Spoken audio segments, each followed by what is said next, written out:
Tin Audio is one of those small companies who managed to make a big splash some time ago when practically all of the IEM review outlets were flooding with testimonials of the T2. Since then, they've had a couple of other follow-up models and it really got people familiar with the brand. Recently, they released a new iteration of the T2 and it's something quite a bit different to what we've seen before from this line. If you are familiar with the T-series, which is comprised of the original T2, the T2 Pro, T3 and the T4, then you'll immediately notice that the new T2 Plus offers a drastically new design. Gone are the more bulletish sort of cylindrical designs, as the T2 Plus sports a far more ergonomic and refined design. To some extent, it reminds me a lot of FiO's F9 series, albeit without the intriguing ripple design. The finishing on this metallic silver colorway is very smooth to the touch, and this definitely adds to the comfort when being worn. One particular concern I tend to have with more affordable IEMs would be with reference to the durability of the finishing, like we have on the T2 Plus. Seeing as this isn't a long-term review, I unfortunately won't be able to give you any sort of definitive answer for that, but I really can't say that it looks or feels cheaply done in any way. For the price, it's actually rather impressive, since this is the level of finishing you'd normally associate with a higher price tag. The cable isn't too bad either, offering a combination of a twisted and braided design. It still feels somewhat generic, as it's becoming more common to see this kind of design in the more affordable IEM sphere, but it does at least feel a little better than the cable we got on some of Tin's earlier models. This version is pretty soft and doesn't seem to be as prone to getting tangled up with itself as the previous slightly more rigid version did. On the whole, I'm thrilled with the design and the build quality of the T2 Plus, as it certainly offers more value and refinement than what I'm used to seeing in this price range. However, the good things don't just stop with the build, because what Tin has managed to create here is also what has very quickly become my personal favorite sub $100 IEM. Whilst I felt that the T2 was good for the price and the T4 had a really solid signature, the T2 Plus to me sounds even better than what the T4 did. Taking a look at the graph, we can see that the T2 Plus has a pretty flat response from the sub bass all the way to the mids,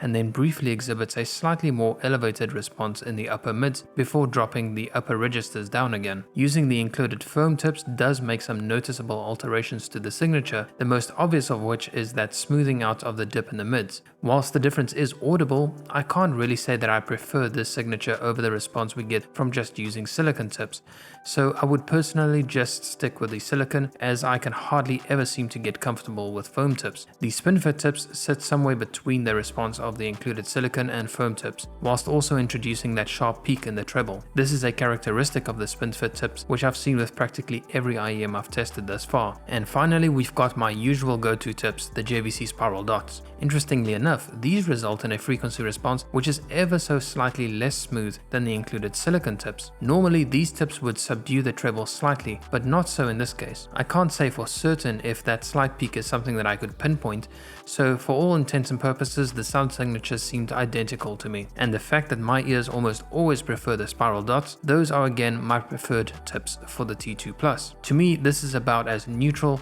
accurate and smooth as I've ever heard from any IEM in this price range. Honestly, it's only the Etymotic ER2 series which I would still favor slightly more, but really not by a huge margin. And yes, this does mean that the T2 Plus replaces the blonde BL03 as my default sub $100 recommendation. Speaking of which, if we compare their respective sound signatures, we can see some very interesting similarities. The BL03 obviously has significantly more bass, especially sub bass, but the rest of the signature is pretty similar. In listening to both back to back, I must say that the T2 Plus generally comes across to me as just being a considerably less bassy version of the BL03. It's not got quite as much warmth due to the lower bass, but that organic smoothness is still very much there. And this led me to my final comparison, and that's with the blonde BL05. Unfortunately, the BL05 failed to impress me, and compared to the BL03, it felt like quite a step back. So compared to the T2 Plus, the BL05 sounds even less refined. Actually, when listening to both of these, I realized that the signature of the T2 Plus is pretty much spot on to what I was expecting, or at least hoping the BL05 would have been. Looking at their respective graphs, the BL05 still does have a fair amount more bass, But the thing that really sticks out to me is that peak just beyond 2 kHz. I think it's that peak which gives the BL05 that more apparent, aggressive and forward sound. In comparison, the T2 Plus is just such a smooth operator and just an absolute joy to listen to. For my own personal preferences, however, I do prefer to have a bit more bass, so for that I do resort to using the X-Bass Plus feature on my iFi iTube 2. Adding in that little bit of a bass boost makes the T2 Plus sound just about as perfect as I could reasonably expect any IEM to sound, which costs under $100. Although, having said that, I've also listened to considerably more expensive IEMs, and I would wholeheartedly pick the T2 Plus over many of those pricey options. And that brings us to the value. Well, I suppose that last part was a total giveaway,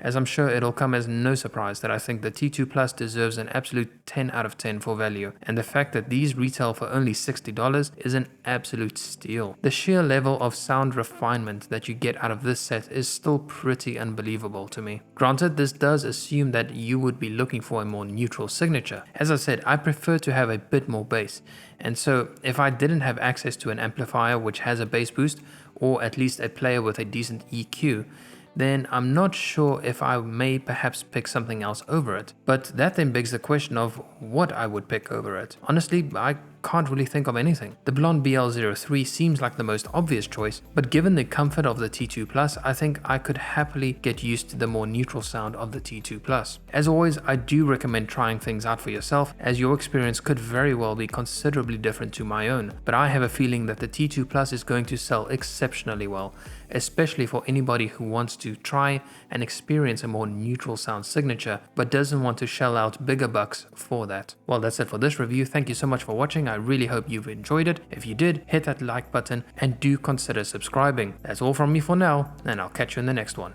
Cheers.